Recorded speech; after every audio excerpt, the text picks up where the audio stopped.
Doesn't surprise me, and I've seen it. And that is Exhibit 815, just for identification purposes. And I want to show you what's said at page 354.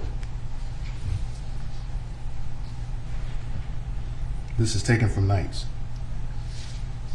Knights, it says, there are no truly distinctive autopsy signs of pure hypoxia, and most of the alleged criteria are caused by factors other than a lack of oxygen. Did I read that accurately?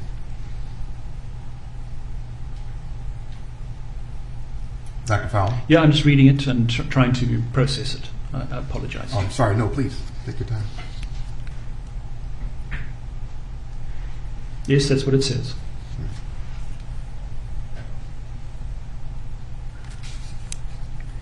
Now, you had some discussions with Mr. Nelson about strangulation. You do understand in this case that no one is contending that Mr. Floyd was manually strangled by anyone. You understand that, don't you? Oh, absolutely correct. There was no evidence of manual strangulation and no discussion of manual strangulation. Dr. Fowler, do you agree that with respect to positional asphyxia, the diagnosis of positional asphyxia is one that is made by investigation, because you won't find an autopsy finding that necessarily, specifically tells you why the person is asphyxiated? Correct. The scene information becomes very important.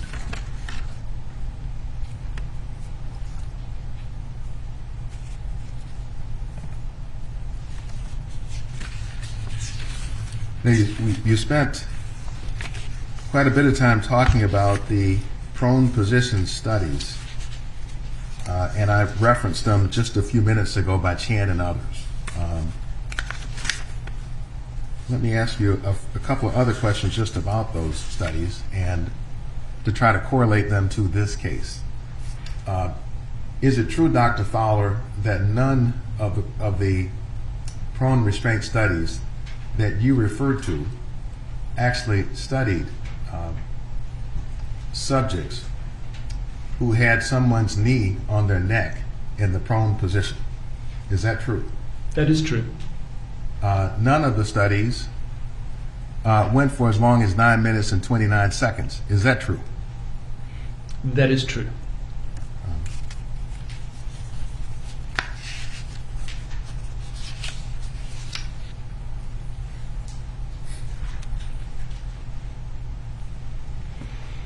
So do you agree, Dr. Fowler, that if the weight of several officers or a police officer is put on the actual torso and abdominal areas of a person in police custody, that can cause compressional or positional asphyxia? Do you agree with that?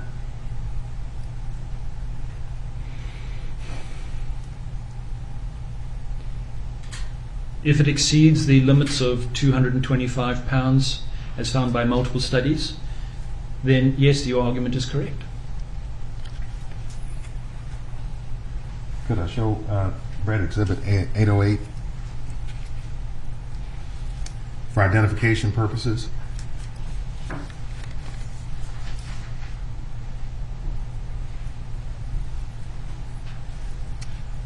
Sorry, Judge. Let me ask you first. You did give a deposition in a case that is called Curtis versus Prince George's County a few years back. Do you remember giving a deposition in a case called Curtis? Yes. And you've been involved in any number of depositions over your career as a forensic pathologist, haven't you, sir? Yes, sir. But in every one of them, you took an oath that you would tell the truth at the depositions, right? Yes. So with that said, let's look at your question and answer from this deposition.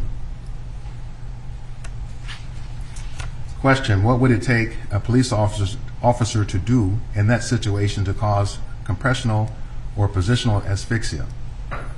Well, the compressional specifically would require the weight of several officers on the actual torso and abdominal area, something that is documented in the medical literature as burking, which is a method of killing people that was made popular back in England in the Middle Ages when they were looking for bodies to teach medical students anatomy. Did I read that accurately?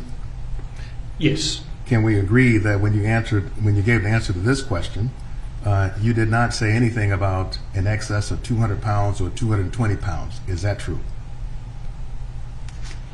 All I said would take the weight of several officers on the torso and abdominal area. That's exactly what I said there. Sir, I just asked you if you made any reference to having a weight that exceeds either 200 or 220 pounds. Did you make any such reference, yes or no? I didn't give a specific weight. I just said several officers. So we know here, in this case, when Mr. Chauvin was on Mr. Floyd's back and neck, from time to time he was pressing down forcefully with his knee also on the left arm. You saw the knee on the left arm from time to time, didn't you, sir? Yes, I did. I want to ask you in that framework about another quote from Spitz and Fisher, Exhibit 814 for identification purposes on page 833.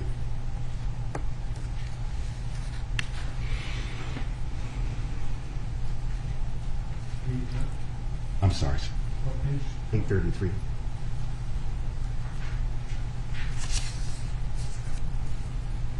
Contrary to the belief of some, it is our opinion that pinning down the shoulders or forcefully pressing down the arms is equivalent to loading the back. A struggling, agitated individual breathes faster, has a faster heartbeat, elevated blood pressure, and heightened metabolism. Such an individual requires more air and more oxygen. Immobilization of the chest, even if only partially reducing the ability to maintain vital functions, culminates in cardiac arrhythmia. Do you agree with the statement from Spitz and Fisher? Sure. No, specifically, I do not. They stated it is their opinion, and again, this is a medical opinion expressed by those particular authors. It's not a scientific fact. Thank you, Brent.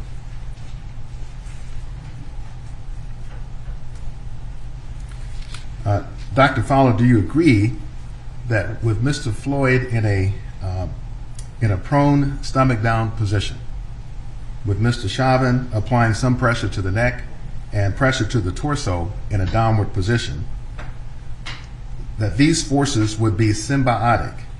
They would actually add together. Is that true? Yes, I agree. In the paper by Kroll, as I quoted earlier on, the single knee... Dr. Fowler, I just asked if it was true. Yes, Dr. Kroll confirmed that. And all those things together would make somebody more likely than if those factors weren't present. It would make it more likely for them to succumb to asphyxia, correct? If the weight is sufficient, yes.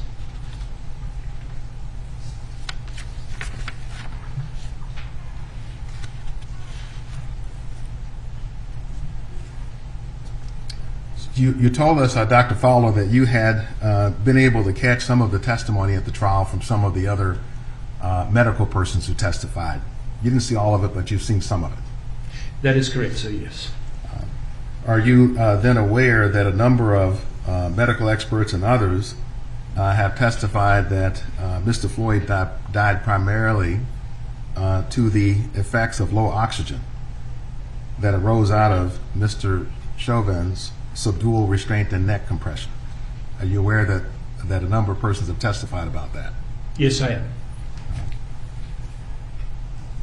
I'd like to talk with you about what specifically you have done to actually assess what Mr. Floyd's actual oxygen reserves would have been during the subdual, restraint, and compression on May 25th of 2020 while he was underneath the body of Mr. Chauvin. You wrote a report containing your opinions in this case, and it is dated on February 22nd of 2021, right? Yes. I will represent to you and assume for purposes of my questions that end expiratory lung volumes, or EELV, is the amount of air that remains in your chest between breaths. Will you accept that as a premise for my questions? The end respiratory lung volume? Yes, Is that sir. what you're referring to? The EELV, yes. Yes. And I'll refer to that commonly as simply the body's oxygen reserves, just as a common way to refer to it. And It's the air that's left in your lungs. It's not a body's oxygen reserve. Your major oxygen reserve is in the oxygen dissolved in your bloodstream. we'll just call it the EELV then, okay? Thank you. All right. Do you agree that as the EELV decreases, that it takes more work to breathe? I believe so, yes. Incidentally, you were having a discussion, had a discussion with Mr. Nelson about the hypopharynx. You recall that discussion? Yes. Now, the report that you prepared in this case was 31 pages or thereabouts. Fair enough? Yes. Can we agree that the word hypopharynx doesn't appear in your report in any of the 31 pages expressing your opinions, does it? That is correct. Now, you had made some comments earlier that you couldn't find anything in the literature about whether the hypopharynx may be impeded by restraints on the back. Do you recall that discussion? Yes. And I take it you went to look at forensic pathology studies in that regard, didn't you? I searched the general literature and forensic pathology sources, yes. Did you look actually in physiology journals, sir? That I would consider to be part of the general medical literature. So yes, you did look in physiology journals. I searched broadly for it. I don't know whether it's... I did not specifically focus on look in physiology journals only. Well, I don't want to confuse the jury now. Do you... No. Do you... I'm sorry, Judge. Come sidebar, please.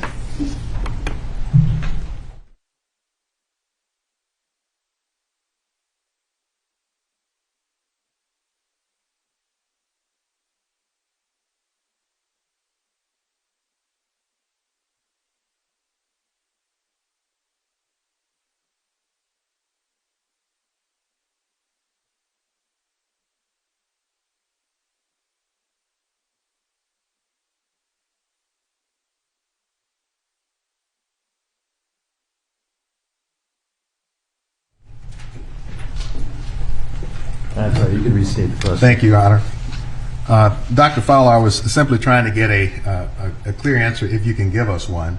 Do you have a specific recollection of actually looking at physiology journals on the question of the relationship between the hypopharynx and the ability to breathe?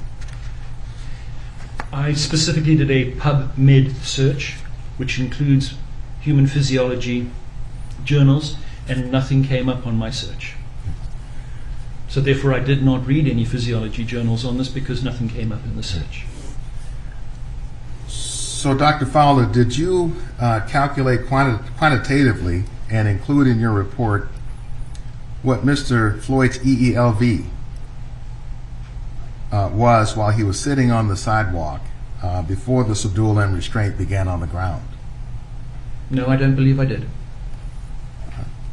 Did you calculate and record the amount of air he took in with each breath at any point in time, either before or during the subdual and restraint on the ground? No. Did you do any quantitative assessment in your report for the time while he was sitting on the sidewalk by the Dragon Walk, of whether his breathing, his EELV, was either normal or whether it was abnormal? No, I did not. Incidentally, if his EELV was 89, that is 89 millimeters of mercury, would you agree that that would have been normal then, before the time of his subdual and restraint on the ground? I typically do not do pulmonary medicine, so the exact ranges of human beings are not something that I classically keep in my head, so I don't know that number, Councillor.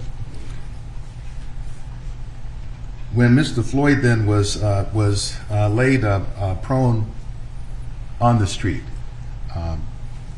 when he's face down, did you do any calculations of what any reduction may have been in his EELV due to him being placed in a prone position? No. When Mr. Chauvin had his knees on Mr. Floyd's back, left arm and left side, did you do any calculations quantitatively for how that weight on the back would have had any impact on his EELV? No, I did not.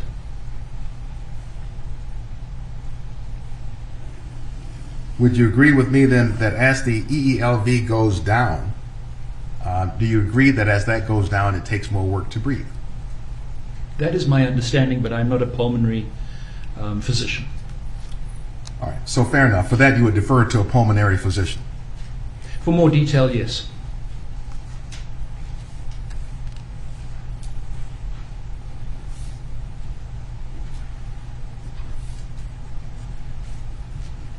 Let me ask you this, and you will tell me if I'm asking the wrong person, Dr. Fowler. Would you agree that pressure on the soft side of the neck also narrows the size of the upper airway, the hypopharynx? I have not seen any literature which indicates that that happens. That was one of the specific things I searched for.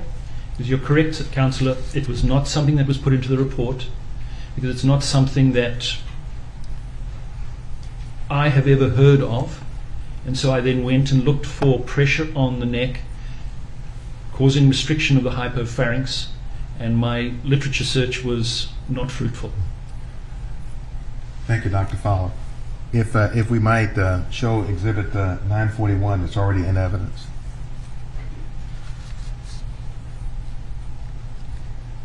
So showing you, Dr. Fowler, what has been entered in the evidence as Exhibit 941.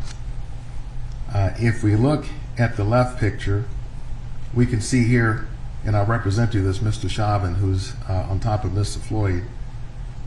You can see here Mr. Chauvin's knee on the back part of the neck in the left photograph. Can you see that, sir? Yes. And then on the right picture, you can see that his knee is on the side of the neck, on the soft side. Can you see that also? Yes, on the back of the right side of the neck. Yes, sir.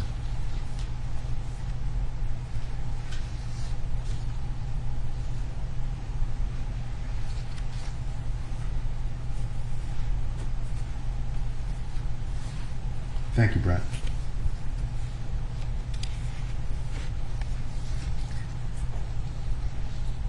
And I think you referred to Mr. Floyd's death as a sudden death event. Is that the word you used? Yes, more sudden than prolonged. If we focus on the first 5 minutes that Mr. Floyd is restrained on the ground, you were able to see in that 5 minutes, first saw Mr. Floyd just struggling to breathe, right?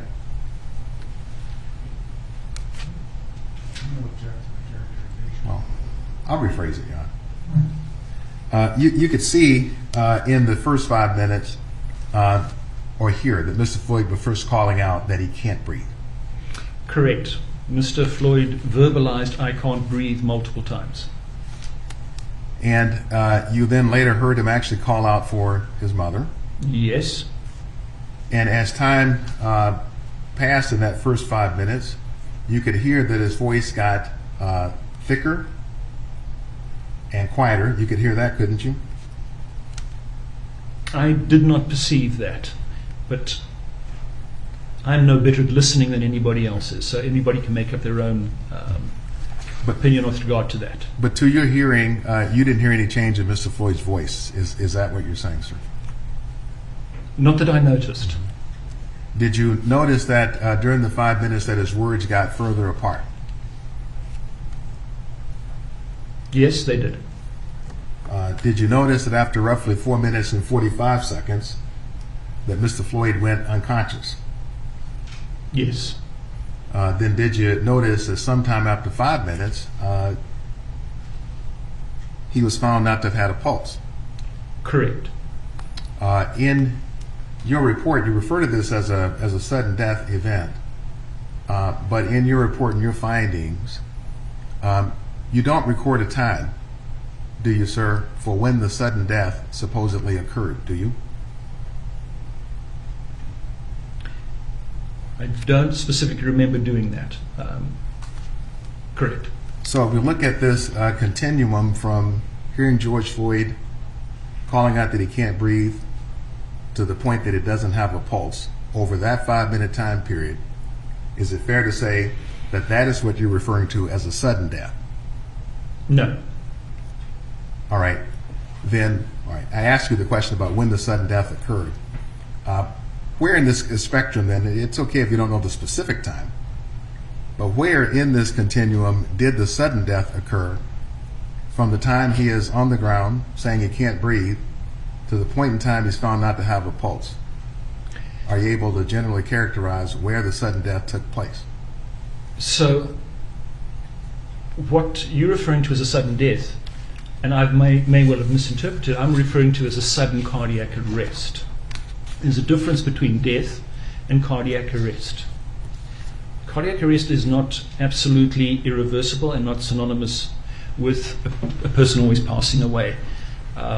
So there's going to be a period of time between his cardiac arrest. For instance, in this particular case, the official pronouncement was done in the hospital. Frankly, he was dead long before that. But the moment of death is not something that you can easily document. So when we are in this space where there is a space between cardiac arrest and between the actual death, are you suggesting that though Mr. Floyd may have been in cardiac arrest, there was a time when he may have been revived because he wasn't dead yet? Immediate medical attention for a person who's gone into cardiac arrest may well reverse that process, yes. Do you feel that Mr. Floyd should have been given immediate emergency attention to try to reverse the cardiac arrest? As a physician, I would agree. Are you critical of the fact that he wasn't given immediate emergency care when he went into cardiac arrest? Yeah, as a physician, I would agree.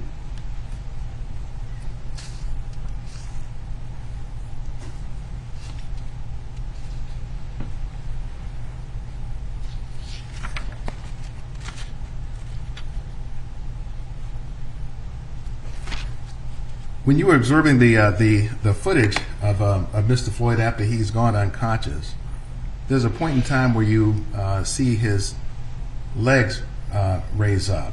Do you recall seeing his legs raised at the point after he was unconscious on the ground? Yes. Was that leg raising, was that consistent with what's known as an anoxic seizure? That is what we would typically call it, yes. And an anoxic seizure typically represents that there has been some damage to the brainstem due to insufficient oxygen. True? It's anoxic, or in some cases we would call it hypoxic seizure, and it's not damage to the brainstem. It means that the part of the brain that governs our actual muscular movement, which is the higher portion of the brain, is not functioning properly.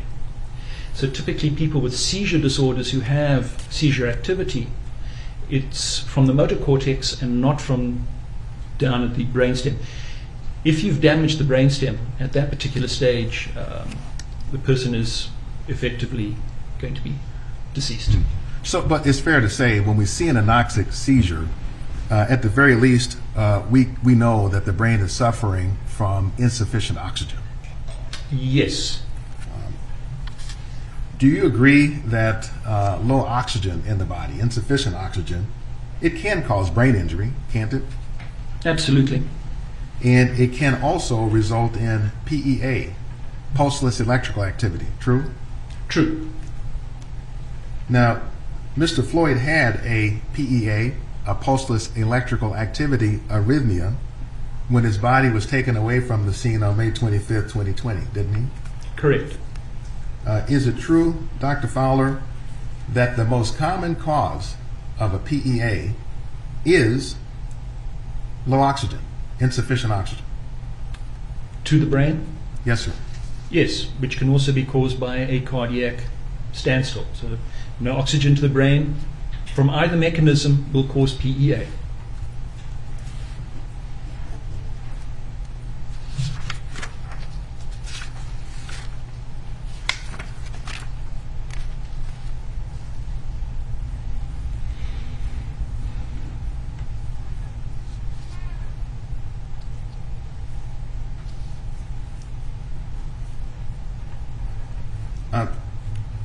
I had a number of questions. I'm kind of thinking through them. I'll just ask you this. I had a number of questions that have to do with whether you did any sort of quantitative measurements about Mr. Floyd's oxygen levels, his EELV, at different points in time, including at what point in time do you think his oxygen stores were completely depleted?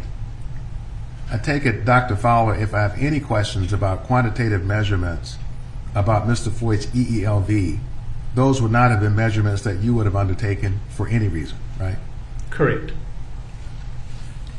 And to the extent we are looking for such measurements, better to ask either a pulmonologist, a respiratory physiologist, but not necessarily, not Dr. Fowler as a forensic pathologist. Fair enough?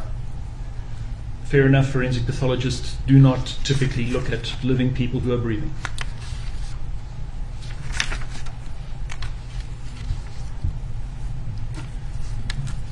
By the same token, if I had a series of questions about measurements of the carbon dioxide levels in Mr. Floyd's body after he ceased to breathe, between the time that he ceased to breathe and before the time he was given oxygen, when he was picked up and given medical care and taken to Hennepin County Medical Center.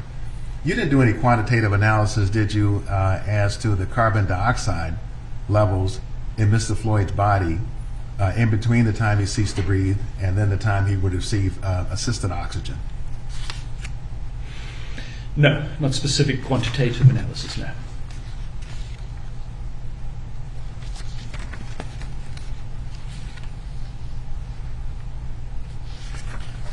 Now, you had quite a discussion about the paraganglioma. Remember that discussion? Yes. Do you know we had a witness who testified who refers to it as an incidentaloma? You ever heard that expression before? Yes. Now, you talked about the paraganglioma potentially being an issue if it were secreting adrenaline, right? Correct. 90% of paragangliomas do not secrete adrenaline. Is that right? Is that right? I think that's probably correct. I don't have that number in my head, but I have no reason to disbelieve that. Now, you're not telling the jury, are you, sir, that Mr. Floyd died from a paraganglioma, are you? No.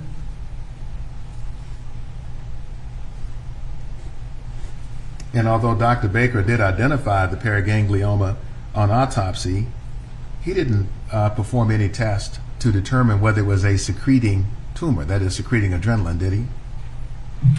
Correct. The only way to test those particular tumors is there's two methods to test. One is to do a blood test, and if the paraganglionoma is one which is constantly secreting, you'll pick it up on a blood test. For those paragangliomas that tend to be cyclical, if you do a blood test and you happen to pick it up at the bottom of a cycle, it won't show. And so in some cases, the first test is to do a blood test. If it's positive, you've got your answer. If that blood test is negative, you then go on to do a 24-hour urine catecholamine screen, which will pick up the surges and the dips, and that is then the second test that would be done in these cases. Neither of them were done. Doctor, just for clarification, is it pronounced paraganglioma or paraganglionoma? I often add in the extra vowel, so it's a paraganglioma. Paraganglioma, sorry. Thank you, Dr. Fowler. Now, is it true that in all the world literature, there have only been 6 reported cases of people who have died from a sudden heart event from adrenaline release from a paraganglioma? Is that true? That's what the literature says, because in many cases it may go completely unrecognized. I just asked if it was true, Dr. Yes, that's Fowler. what's in the literature. Now, one of the signature hallmarks for paraganglioma is a headache, right? If it is one that does secretion at surge and then dip and surge. So if it's one that constantly secretes a small amount, it will not cause any symptoms at all. Right. But to the extent, we know that amongst the various complaints that Mr. Floyd had about pains, he never did complain about a headache, did he?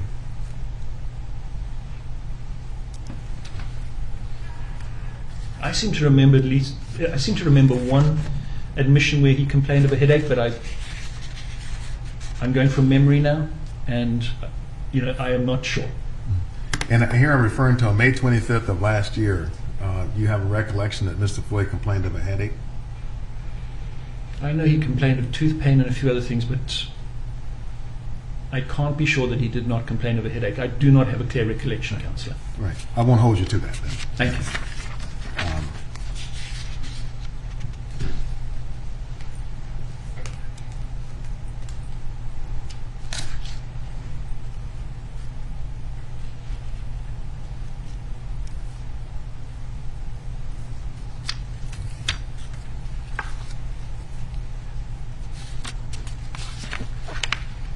So, Dr. Fowler, you asked some questions about Mr. Floyd saying, "I can't breathe," before he was put on the ground during the subdual and the restraint. Do you recall that discussion? Yes.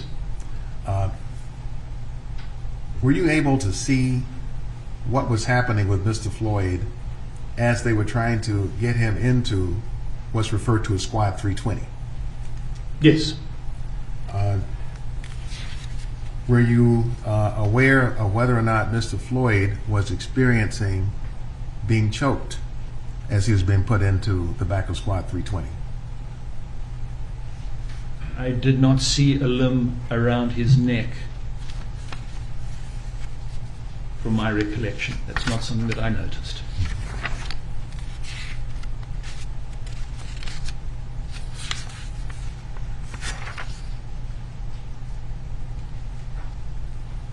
Your Honor and Counsel, I have a couple of stills from Exhibit 43 that's already in. And these are numbered Exhibits 281 and 282. And I would offer those stills from Exhibit 43 already in evidence. Any objection? 281, 282, Counsel? Yes, sir. May I, Your Honor? Yeah. No objection. 281 and 282 are received. Thank you, Your Honor. So we could first, Brad, if we could show 282.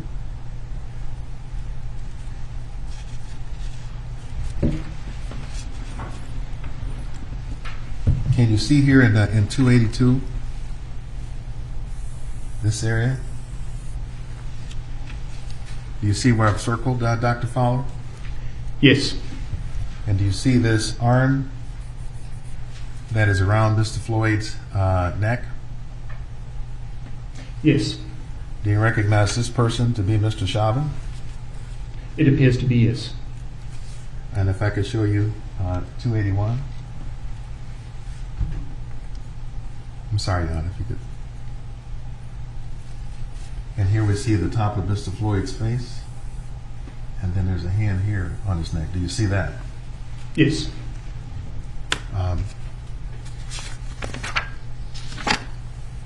And so you, these weren't images or scenes that you had paid special attention to before as you looked at what was going on in Squad 320? You had not seen any arms or anything around Mr. Floyd's neck? Now, I'd seen these particular sections. I'm sorry if I misinterpreted your question. You said before he went into Squad 320. I apologize if I misinterpreted your question. And so do you know whether when Mr. Floyd was into the back of Squad 320 and before he's pulled out, whether he complained about being choked? Did he say, "I'm getting choked"? I believe he did, yes. And it doesn't take a medical doctor such as yourself to know that if somebody feeling that they are getting choked, well, that would be a good reason why they would say they can't breathe. Yes.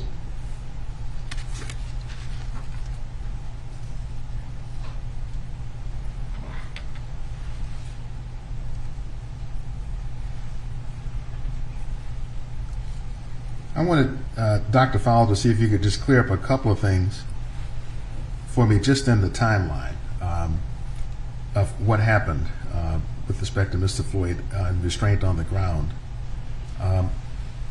Was the leg extension, the anoxic seizure as we've referred to it, was that before he lost consciousness or was it after he had lost consciousness? After.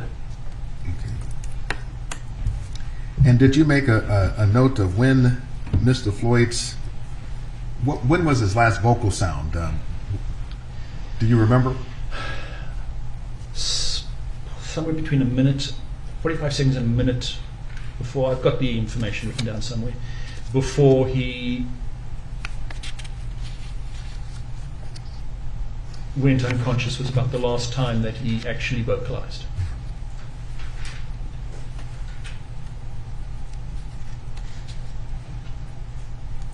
If we focus in on the period of the subdual restraint and the neck compression,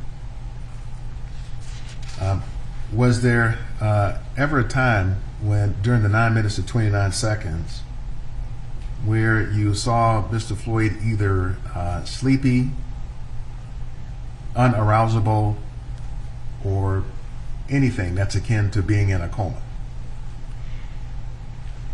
So from the period after he has those hypoxic seizures? Or from the time he's first put on the ground, that he's pulled out of the car, Squad 320, he's subdued and restrained on the ground, Mr. Chauvin is on his neck and back. Did you ever see Mr. Floyd at any time manifest either sleepiness, a lack of awareness, that he wasn't arousable, or that sort of thing? No, not until he lost consciousness.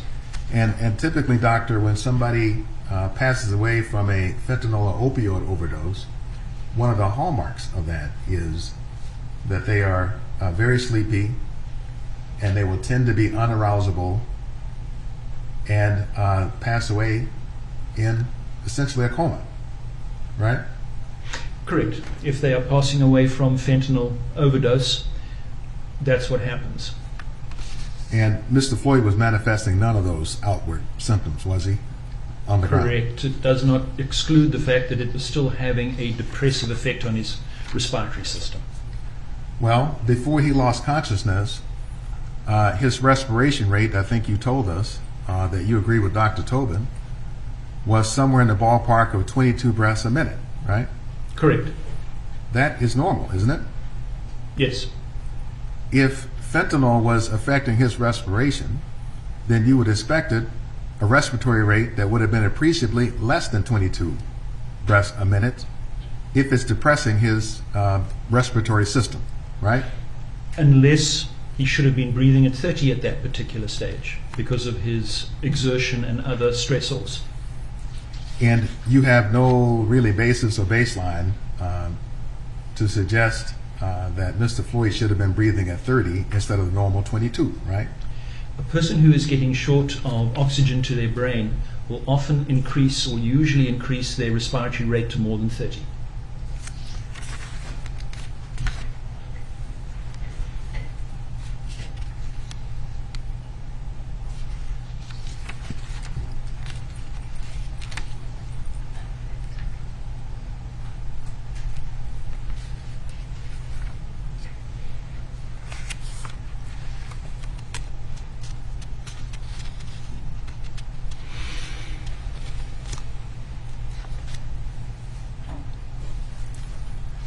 I want to talk with you a bit about the methamphetamine. First, let me clear up, if I can, this issue of pills again in the car on May 25th. When Dr. Baker performed the autopsy, isn't it true that there weren't any pills found in Mr. Floyd's stomach? Correct. Dr. Baker did not identify any pill, tablet, call you what you want, residue within the stomach. And obviously any pill that's found in a car is a pill that's not in Mr. Floyd's body. Correct. Whatever the residual amount in those tablets was not in his body.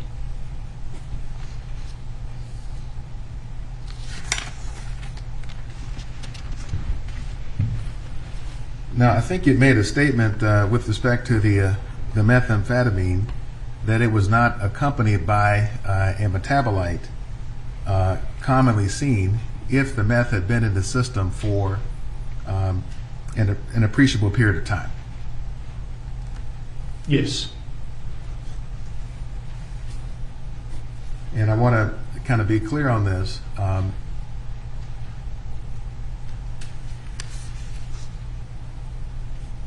Have you, since making the statement in your report, learned that in fact the metabolite of methamphetamine, that is, amphetamine as the metabolite, was present in Mr. Floyd's bloodstream from the toxicology results? I have heard a statement to that fact. Yes. Did you investigate the statement to determine whether or not it was true? Yes. And did you find that contrary to what you had written in your report, you in fact found that the metabolite of methamphetamine was present from the toxicology results for Mr. Floyd? In very low levels, so it did not change my opinion. Well, the methamphetamine itself was only present in very low levels. Isn't that true? That is true. And so if there's not a lot of meth, then there won't be a lot of the metabolite either. That makes sense, doesn't it? Correct. And or again, substantial amount of whatever methamphetamine is there has not yet been metabolized. So what was the level of methamphetamine that was found in the toxicology results? Do you remember? Not offhand, no. How about 19 nanograms per milliliter? Does that sound right? It sounded right. I did not want to say it because I did not want to be inaccurate. Yeah. Thank you, doctor. 19 nanograms of methamphetamine is within the range of what you would see in a patient whose doctor prescribed a therapeutic dose of methamphetamine. True? That is true if methamphetamine is used in a therapeutic environment.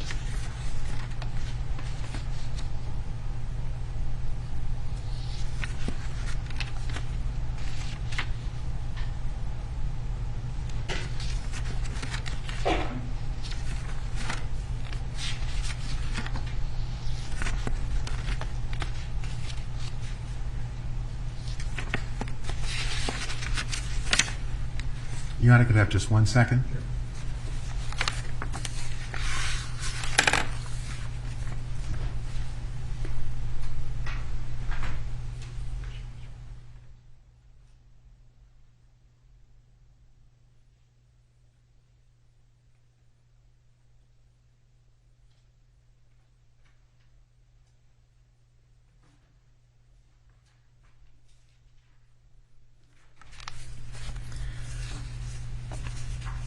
So last question, Dr. Fowler, then I will sit down for now. I wanted to, again, just address the timeline from your report. And I will read it to you, and my question would be whether or not this is the timeline that you stand behind, if I may. So at 8:24:09, the last audible vocal sounds identifiable as Mr. Floyd's are heard. Soon thereafter, voices from bystanders tell police he is not breathing. Mr. Floyd exhibits extension movements of right lower extremity at 8:24:21 and movements of his right arm at 8:24:33. At 8:25:16, Mr. Floyd appears to have passed out. So, representation from your report Is that your best knowledge and information, sir? That's the information I extracted at that time. Yes. And you stand by that too at this time, correct? I have no reason to disagree with that at this time now. Yeah. Dr. Fowler, thank you. Nelson, should we break at this time, or can you be brief? Break? Yeah. All right. Break. We'll take our 20-minute break. Let's try and think about 10 after.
Doctor's still under oath.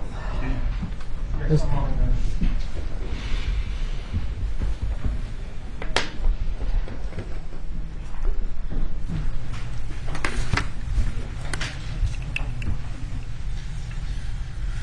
Good afternoon, sir.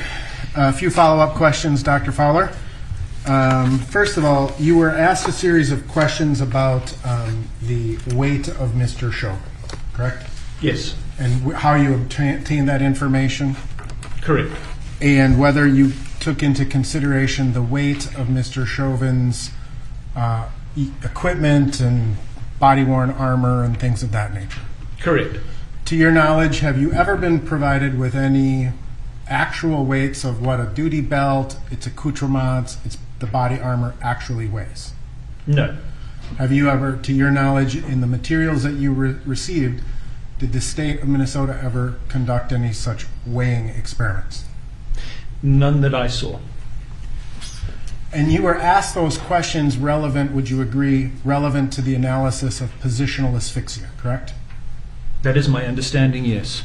Now, you would also were asked a series of questions about the bruising, things of that nature that you would see or anticipate seeing in these types of cases, right? Yes. Would the amount of weight that a person have, in your opinion, increase or decrease the likelihood of seeing such abrasions, whether it be below the skin or in the muscles? The more energy that is applied to that particular part of the body, the more likelihood there's going to be an injury. And the heavier the person, the more likelihood there's going to be more energy. So yes, heavier people are more likely to cause injury to an individual. And in your practice, whether it be as the pathologist, or excuse me, the chief pathologist in Maryland, or through the forensics panel, or any of your other private endeavors, have you ever reviewed cases of positional asphyxia? Yes, numerous. And have you seen those types of injuries in other cases? Objection, Your Honor, is asked and answered in human time. Overruled. Yes, I have. And do you, in those cases, did you have the luxury of comparing it to body-worn cameras and things of that nature? No. I mean, body-worn cameras are a relatively new source of information for us. For many years, we were restricted to statements.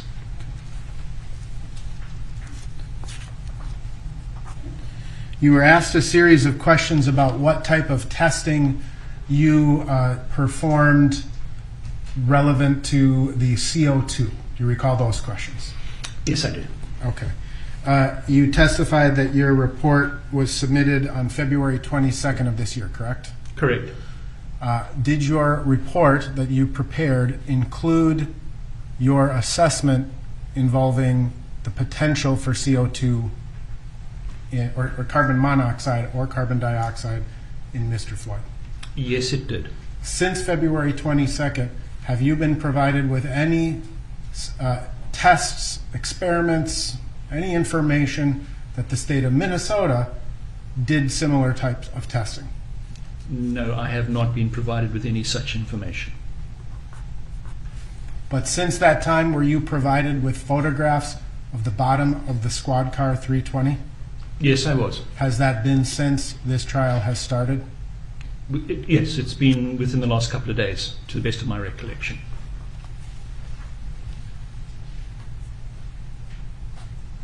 You were shown a couple of photographs of Mr. Floyd and a brief blurb, a video blurb while he was in the Cup Foods store and asked to see if there was something in his mouth.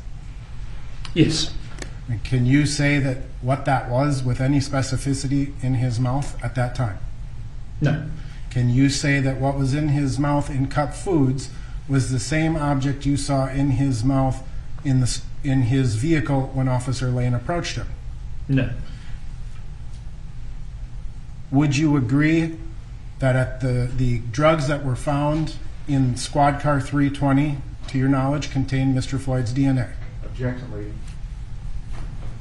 Sustained. Rephrase. What do you know about the drugs that were found in the back of Squad 320? There were white, what looked like tablet remnants, and they were tested for Mr. Floyd's DNA, and I believe they were also tested for his saliva, or for saliva. And they were positive for both. And those were methamphetamine and or fentanyl?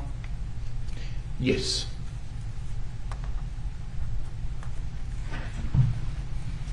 Do you recall, again, whether Mr. Floyd was handcuffed while in the squad car? Yes, I did not see him have his handcuffs removed at any time until such time as resuscitation started.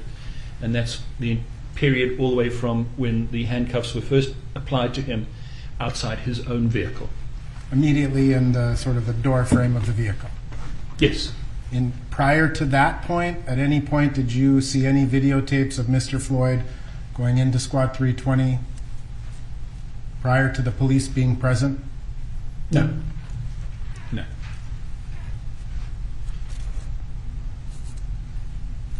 Now, you were asked a series of questions about an affidavit that was prepared by Mr. Ray, or Dr. Ray, I should say, back in 2005. Were you familiar with the intricacies of this particular litigation? No, I'd never seen that affidavit before, and I have no idea what the litigation was about. Do you have any idea as to the context of this document? No. Now, you were asked about a couple of paragraphs where he apparently does not retract his position on positional asphyxia. Correct. And you skipped over, or you were asked to skip over a couple of other paragraphs as well, correct? Yes. Would it refresh your recollection to review the affidavit and put his statements within the proper context as you view them? Yes. My approach? Yeah.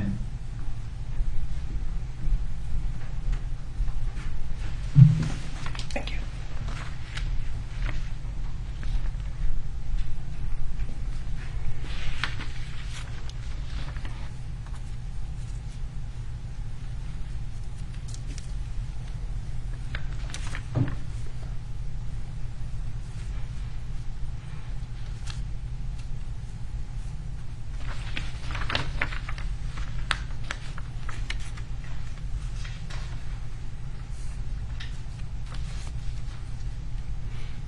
Does that refresh your recollection? Yes.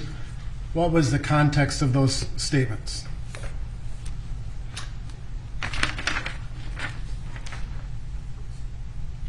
Well, the context is not specifically stated as to why he was making this statement. Okay. Were there other statements that he made that you found important? Yes. What were those? There was one here which says, a 280-pound man with a large abdominal panniculus, i.e. protuberant belly, is at risk in the face-down position, as well as a person with obstructive pulmonary disease. And there are many shades in between. And so Dr. Donald Ray never retracted his opinion as to obese individuals, but he did at one time or another state that the average person who is muscular and not compromised in any way would have no risk.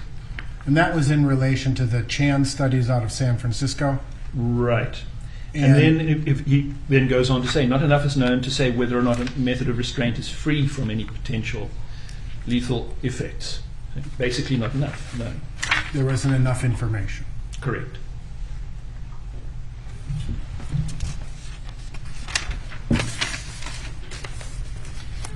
You were asked a series of questions about whether you're a pulmonologist or a toxicologist, etc., correct? Correct. You're a pathologist, correct? That is my training and expertise, yes. Do you treat living patients? No. How did the patients that you observe appear to you? They are deceased. Are people, you were asked a series of questions about your work with the forensic panel, whether it was a non-profit organization or whether it was some volunteer time. Do you recall those questions? Yes, I do. And it was, forensic panel is a business, correct? Yes. Fair to say. Would you change your opinion simply by virtue of the fact you are being paid? No, not at all. Are people who volunteer their time more trustworthy in your experience? Objection, Your Honor, for relevance. Sustained.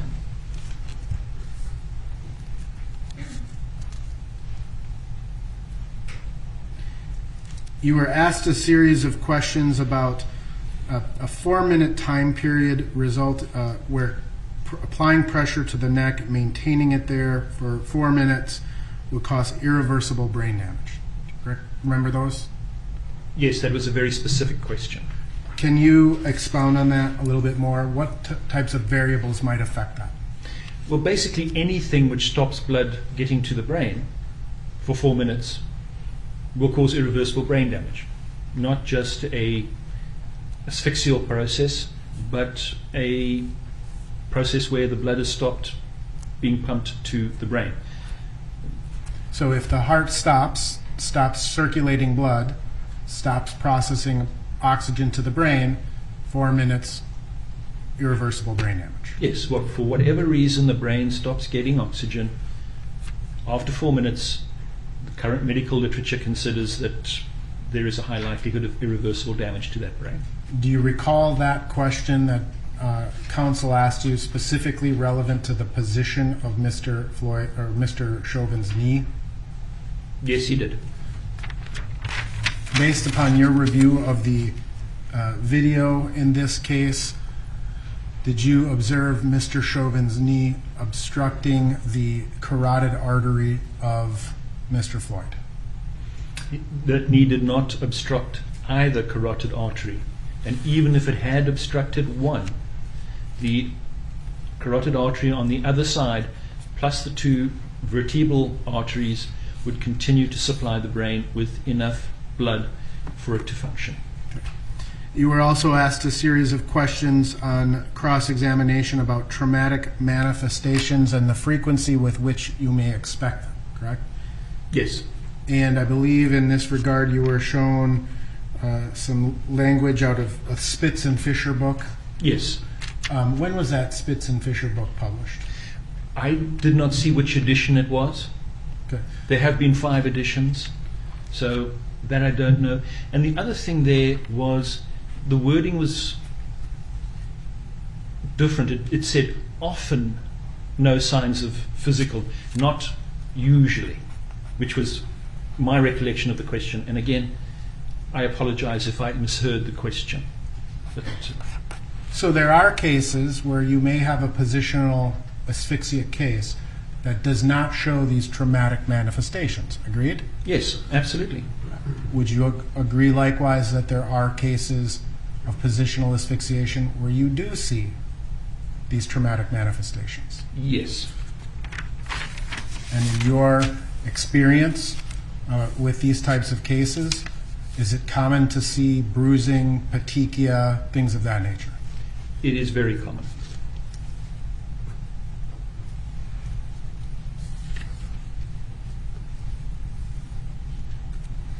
Now, you were asked a question about whether or not any of the studies on positional asphyxia and prone restraint,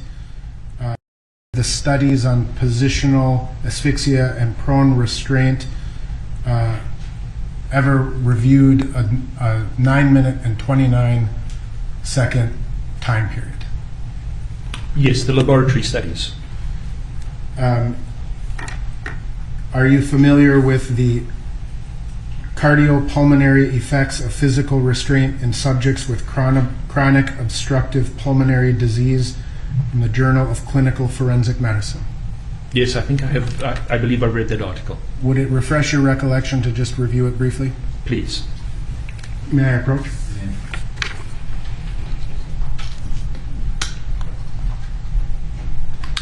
Thank you.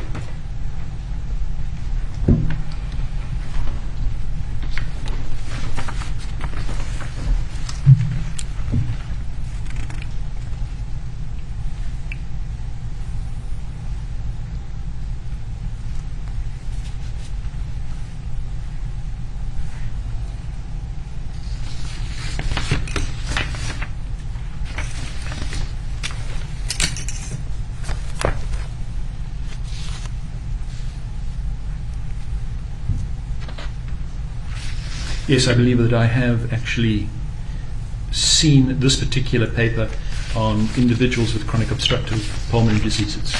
Does it include I am familiar positional, with it. prone positioning greater than 9 minutes and 29 seconds? Yes. You were asked a couple of questions about a deposition testimony you gave in Curtis versus Prince County. Do you recall that? Yes. Fair to say that was one small portion of a larger deposition testimony? Yes, and the reference to burking kind of cut off the second part of burking.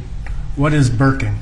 So it's a process where somebody would sit on somebody's chest to restrict chest movements. At the same time, somebody else would be applying another method of asphyxia to them, often suffocation. And that was in order to basically get cadavers? Yes, they were they were in the business of obtaining cadavers for medical study, and they wanted people that didn't have any significant injuries. This was a method by which these two individuals figured out they could kill people without leaving any marks on them and then sell the cadavers for medical study. Gotcha. And I believe, and I don't have, unfortunately, the transcript accessible on the computer, but I believe you referenced multiple officers or something to that effect being on the actual torso, correct? In that particular case, yes.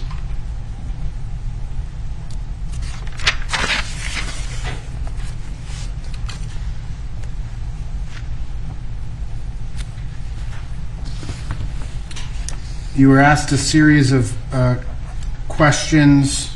Let me ask you this real quick. You were asked a question about Dr. Baker's finding at autopsy relevant to the stomach contents. Yes.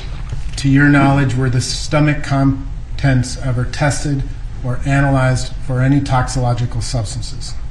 I never saw any reporting on the stomach contents being analyzed in a laboratory for any substances that may be present.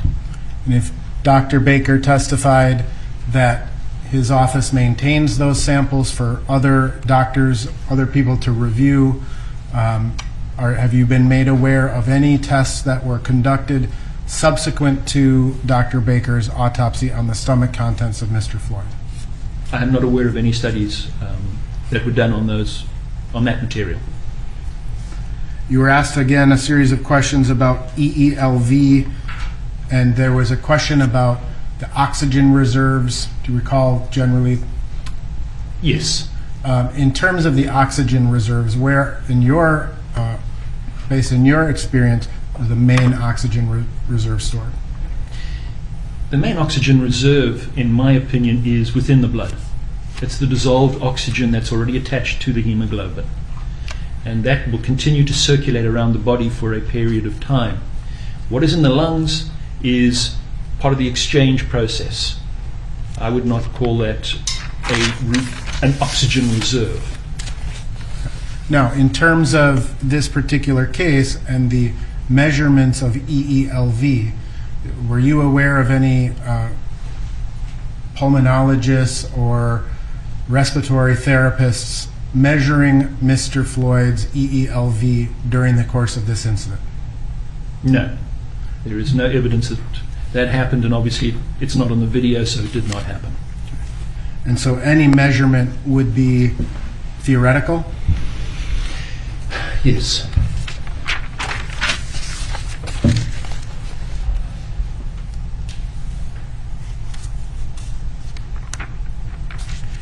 You were asked a question about Mr. Floyd saying that he couldn't breathe, right? Do you recall those questions? Yes. And making those statements in the context of being in the prone position, correct? Correct. Based on your review, do you recall hearing Mr. Floyd make similar statements prior to being placed in the prone restraint position? Yes, that's my recollection. You were asked a question about the anoxic seizure that you observed in the video. Yes. And that's recognizable as an anoxic seizure to you, a physician, right?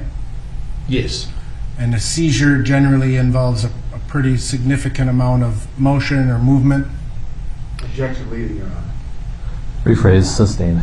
How would you describe in this particular case what you observed in terms of the anoxic seizure?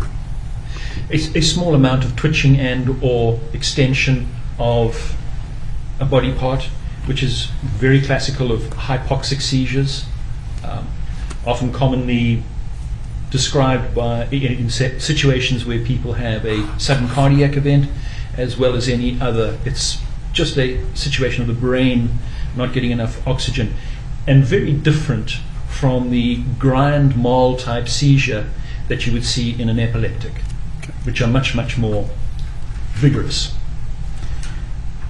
And recognizable to you as a physician or other physicians with comparable experience? Yes. To your knowledge, is Mr. Chauvin a physician of 27 years? No. You were asked a question about PEA, pulseless electrical activity, right? Yes. Can a PEA arrhythmia occur from a cardiac origin? Yes.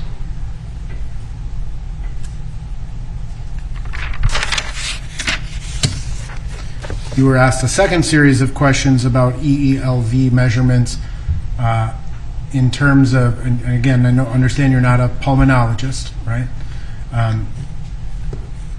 Are people variable? Every one of us as a human being is completely individual and different from the person standing next to us, yes.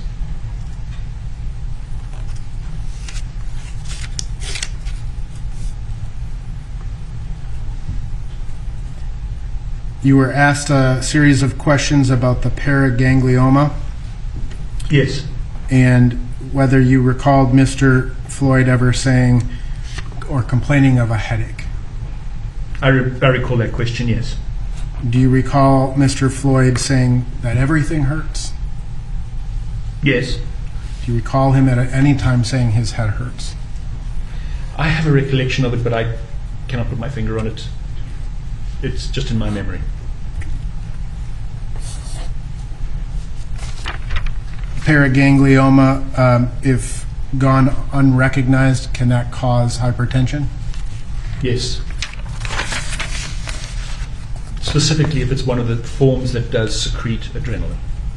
Continuously or Both. both?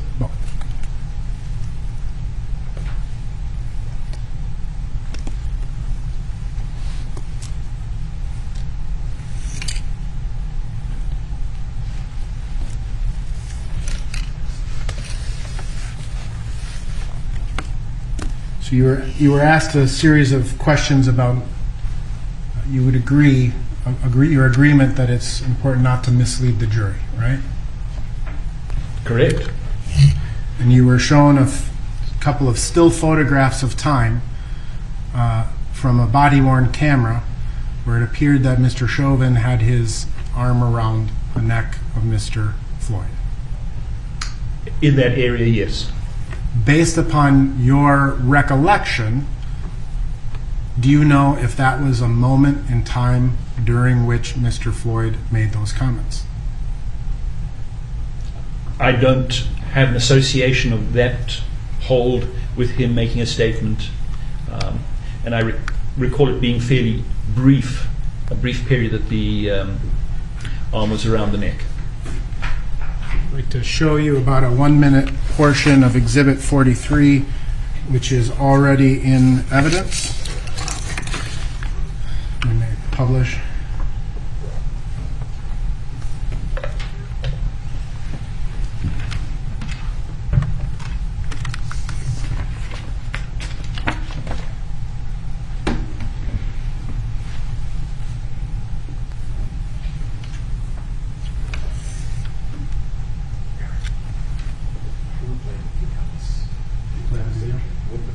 Okay. It's a Tao's body camera at 2018-00. I switch it over to you?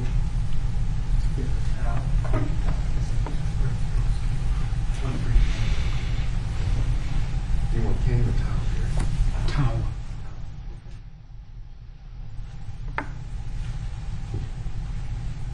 $2018.00.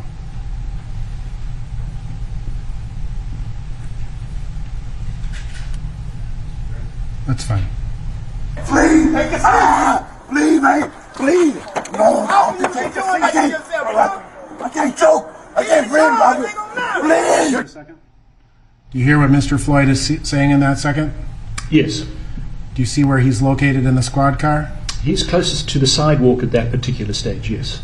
On the driver's side of the vehicle. Do you observe Mr. Chauvin at that point? No. Play again. No! I can't choke! I can't breathe, Bobby! Please! You're talking. I'm sorry, if you can just keep it. Sit down! Fine! My wrist, man! My wrist, man, please! Okay! Let me lay on the ground! I'm gonna lay on the ground! I'm gonna lay on the ground, yo! I'm gonna lay on the ground!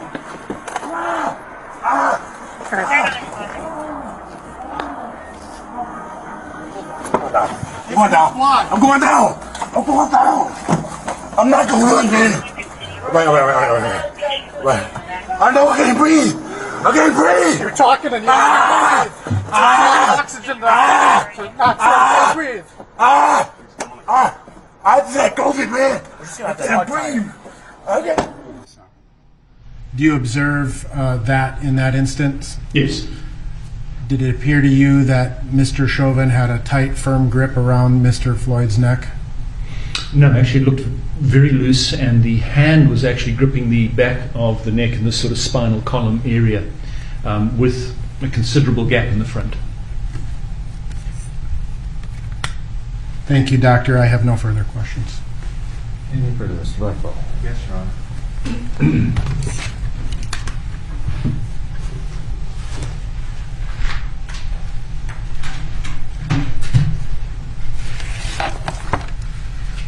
Dr. Fowler, just for a point of clarification, you've been asked a couple of rounds of questions about the drugs found in Squad 320.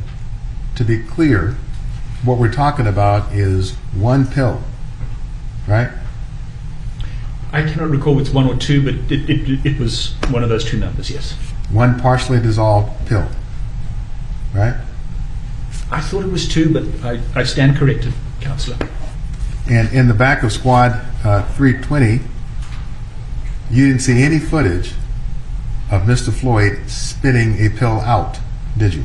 No, I did not.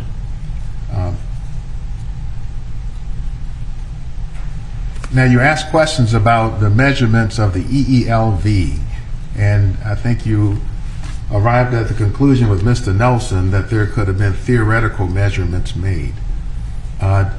Did you make any theoretical measurements of the EELV as a part of your analysis in this case?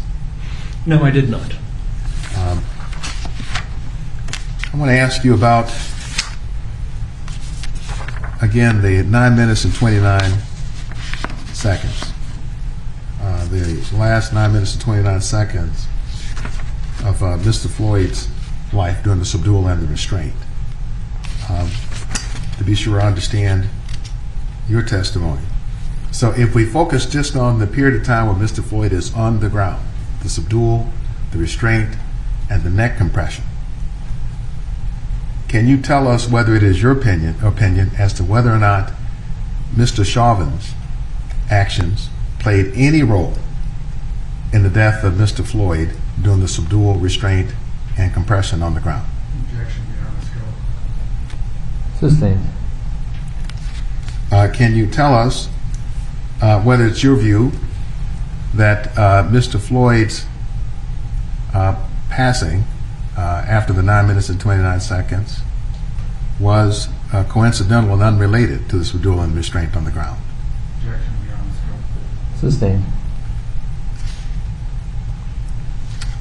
No further questions for you. All right. Thank you, Doctor. You are excused. Thank you very much, Your Honor. Counsel Cyber.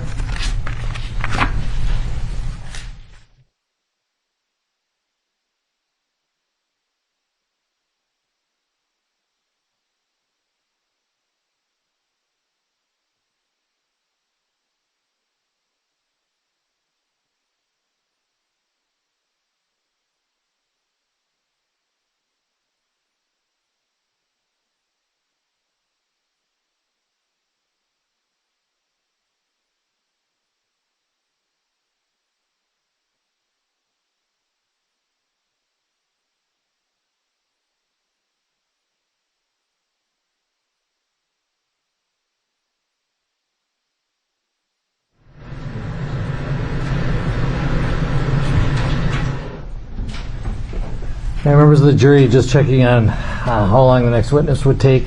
I think it is the best way to do this is to schedule that for tomorrow. So we're going to release you for today. We'll start up between 9:15 and 9:30 tomorrow. Thank you very much. Have a good night. Don't talk to anyone. Do not have any, don't watch the news. Thank you.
Don't miss out on important news. Our videos are being deleted.